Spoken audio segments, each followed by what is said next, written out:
오늘은 자녀의 자존감을 높일 수 있는 실천 방법을 알아보는 시간입니다. 아이의 사회적, 감정적 기능과 행동은 대략 8세 무렵 완성됩니다. 그리고 이것은 자존감과 직접적인 연관이 있는데요. 따라서 영유아기 동안에 아이가 자신의 감정을 잘 표현하고 다스릴 수 있도록 지도를 한다면 우울증이나 폭력 등으로부터 비교적인 안전한 청소년기와 성년기를 보낼 수 있다는 것을 의미하기도 합니다.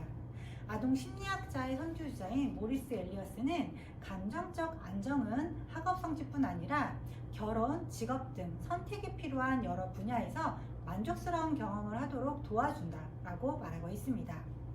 SEL, Social and Emotional Learning은 미국의 심리학자인 데니얼 고벤과 아이린 로페러 그로왈드가 초등학생부터 고등학생에 이르기까지 청소년 아이들을 대상으로 개발한 사회적, 감정적 능력 개발 프로그램 중 가장 뛰어난 학습법입니다.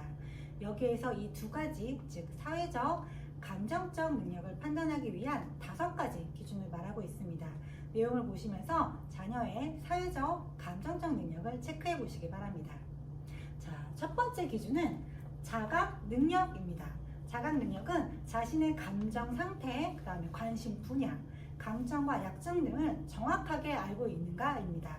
초등학생 같은 경우는 기쁨과 슬픔 같은 간단한 감정을 구분할 수 있는지, 그리고 중학생 같은 경우는 감정의 원인과 결과를 말할 수 있으며 스트레스에 반응할 줄 아는지, 그리고 고등학생은 자신을 비롯한 다른 사람의 다양한 감정 표현을 분석하고 예상할 수 있는지 정도를 보았습니다. 두 번째 기준은 자기 관리입니다. 자신의 감정과 충동을 조절할 줄 알고 자기 관리가 뛰어난 사람이라고 얘기하고 있습니다. 초등학생은 자신의 목표를 말로 표현할 줄 알아야 하고, 중학생은 단기 목표를 어떤 일을 해야 하는가라는 것에 대해서 판단의 잣대로 삼습니다. 그리고 고등학생은 장기 목표를 명확하게 세우고 이를 위해 필요한 것을 파악하고 목표를 이뤄가는데 방해가 되는 장애물을 극복할 줄 아는 그곳에 포커스를 두고 있습니다. 세 번째는 사회적 인식 능력입니다. 사회적 인식 능력은 다른 사람의 시각에서 바라볼 줄 알고 다른 사람의 마음을 헤아릴 줄 아는지에 무게를 두고 있습니다. 초등학생은 주위 상황에서 남이 어떤 생각을 하는지에 대해서 그 실마리를 찾아볼 수 있는 거고요. 중학생 같은 경우는 남의 감정을 예측하고 그로 인해 야기되는 다양한 상황에 대해서 이해할 줄 아는지, 그리고 고등학생은 남의 능력을 평가하고 교감할 수 있는지를 중요하게 여기고 있습니다. 네 번째는 대인관계 능력입니다. 누군가와 갈등이 생겼을 때 조정할 줄 알아야 하고 필요하면 기꺼이 도움을 요청할 줄 알아야 합니다.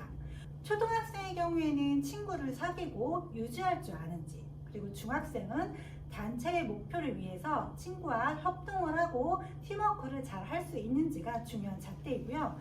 고등학생 같은 경우는 친구 간, 그 다음에 선생님과 본인 간, 가족 간의 대화법을 익혀서 사용하고 있는지를 확인하는 것입니다. 마지막 기준은 결정에 대한 책임감으로 윤리적, 도덕적, 사회적으로 올바른 결정인지가 중요합니다. 이 기준은 아이의 학교 생활, 그 다음에 가족 생활, 공동체 생활에서 매우 도움이 되는 능력입니다. 이 기준에 부합하려면 초등학생은 자신이 결정할 수 있는 부분에 대해 인식할 줄 알아야 하고, 중학생은 친구들 간의 경쟁 의식이나 비윤리적이고 위험한 선택 등을 억제할 줄 알아야 합니다. 또한 고등학생은 자신의 의사결정이 자신의 삶에 어떠한 영향을 미칠지 알고 있어야 합니다. 네, 그럼 지금부터 SEL 교육법 중에서 집에서 부모가 적용해 볼 수 있는 10가지 지침에 대해 설명드리겠습니다. 첫 번째는 아이의 장점에 집중하십시오. 일단 잘한 것부터 칭찬해 주시고 그 다음에 고칠 점이나 바꿨으면 하는 부분에 대해서 짚어주셨으면 좋겠습니다. 사실에 근거하여 해결하기보다는 자녀가 느낀 감정과 생각을 공유하고 그것들에 대해서 공유하려고 노력해 주시고, 실수를 했다면 얼마든지 그 안에서 배울 점이 있다는 것을 알려주셨으면 좋겠습니다. 두 번째로 벌칙은 현실적이되 꼭 지킬 수 있는 것이어야 합니다. 만약 자녀의 행동에 화가 나서 지키지 어려운 벌칙을 내뱉게 된다면 아이의 잘못된 행동을 바로잡아야 한다는 메시지를 명확하게 전달하기 어렵습니다. 그렇기 때문에 평소에 아이와 대화를 통해서 공평하게 현실적인 벌칙을 정해두는 게 좋습니다. 세 번째로, 집안의 큰 일을 결정할 때 아이의 생각을 물어봐 주시기 바랍니다. 물론 아이의 결정이 어른을 대신할 수는 없죠. 그렇지만 아이에게 자기의 생각을 물어보는 것만으로도 아이가 가족 구성원의 한 사람으로 존중받는다고 생각할 것입니다. 자녀에게 의사소통의 형평성을 부여해 주시기 바랍니다. 그리고 어떤 결정이 내려진 후에는 그 내용을 꼭 자녀에게 공유해 주셨으면 좋겠습니다. 네 번째로는, 화가 났을 때 평정심을 유지하는 방법을 꼭 찾으시기 바랍니다. 걷잡을 수 없이 화가 날 때는 일단 숨을 크게 내쉬고 평정심을 갖도록 합니다. 의도적으로 말을 줄이고 잠시 아무도 없는 방에 들어가는 것도 좋은 방법입니다. 부모가 욱 하는 감정을 억제하지 못하고 화내는 표정을 짓는다면 그것들을 오래 가지 않아 아이에게도 똑같은 모습을 목격할 수 있다는 것을 잊지 않으셨으면 좋겠습니다. 다섯 번째로는, 아이를 놀리거나 굴욕감에 빠지지 않게 하시기 바랍니다. 부모의 입장에서는 농담 삼아서 하는 말이지만 아이로 하여금은 부모에 대한 신뢰를 무너뜨리는 거고 자존감을 잃게 만드는 것입니다. 또한 학업이나 일상생활에 악영향을 미치기도 하고 대인관계에 부정적인 영향을 끼치기도 합니다. 여섯 번째는 부모님들이 제일 어려워하는 겁니다. 부모도 사과할 줄 알아야 합니다. 아이의 자존감에 타격을 주는 말과 행동은 애초에 하지 않는 게 좋지만 간혹 부모님도 모르게 아이에게 상처가 되는 말이나 행동을 할 때가 있습니다. 이럴 때는 비록 자식이지만 사과와 함께 왜 그런 말을 했고 또 정말 하고 싶은 말이 무엇이었는지 얘기해줘서 아이의 마음속에 응어리가 남지 않도록 하시기 바랍니다.